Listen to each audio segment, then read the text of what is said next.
সংবাদ মাধ্যমক ধন্যবাদ দিছোঁ। আজি আমি AWDC উপমুখ্য কাৰ্যবাহী সদস্য অফিচ আমি অপেনিং কৰিছোঁ পাঞ্জাবাৰীত।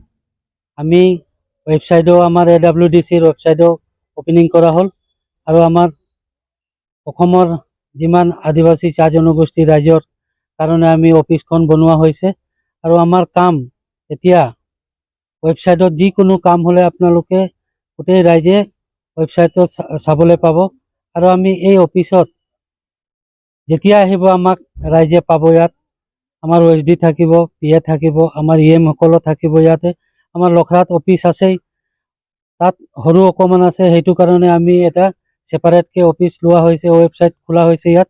সেইটো কাৰণে ৰাইজক ধন্যবাদ দিছোঁ, আপোনালোকক ধন্যবাদ দিছোঁ।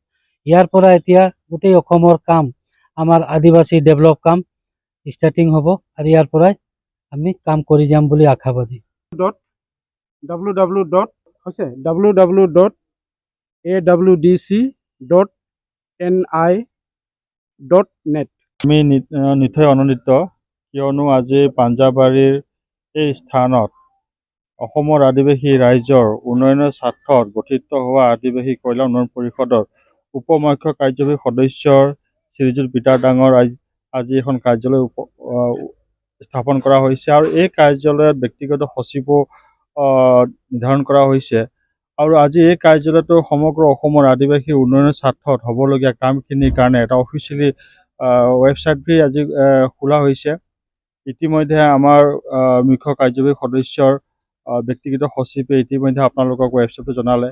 আপোনালোকৰ যোগেদি সমগ্ৰ অসমৰ আদিবাসীক আমি জনাব বিচাৰিছোঁ যে তেওঁলোকৰ আগন্তুক সময়ত অসম চৰকাৰৰ দ্বাৰা হ'বলগীয়া উন্নয়নমূলক কাম কাজসমূহ নিয়াৰিকৈ এইখন কাৰ্যালয়ৰ পৰা কৰা হ'ব। আমি আজি এই শুভক্ষণত আপোনালোকৰ দ্বাৰা সমগ্ৰ অসমৰ আদিবাসী সমাজক কৃতজ্ঞতা জ্ঞাপন কৰিব বিচাৰিছোঁ। নমস্কাৰ, মোৰ নাম নিৰুপম শইকীয়া। এনি ভাৰত 24 এটা নতুন অনুষ্ঠান লৈ আহি আছে, জুবিনৰ গানে কি আনে। তাৰ অডিশ্যনসমূহ অসমৰ প্ৰত্যেকটো ডিষ্ট্ৰিক্টত হ'ব আৰু এটা ৰিয়েলিটি শ্ব' হয়। আপোনালোকে দিয়া ফোন নম্বৰ যোগাযোগ কৰিব পাৰে আৰু আপোনালোকৰ ওচৰলৈ এনেও গৈ আছে তেওঁলোক, আৰু আশাবাদী যে আপোনালোকে এই অনুষ্ঠানটোত ভাগ ল'ব আৰু আশা থাকিল যে আমি খুব সুন্দৰ সুন্দৰ গায়ক দেখিবলৈ পাম। ধন্যবাদ।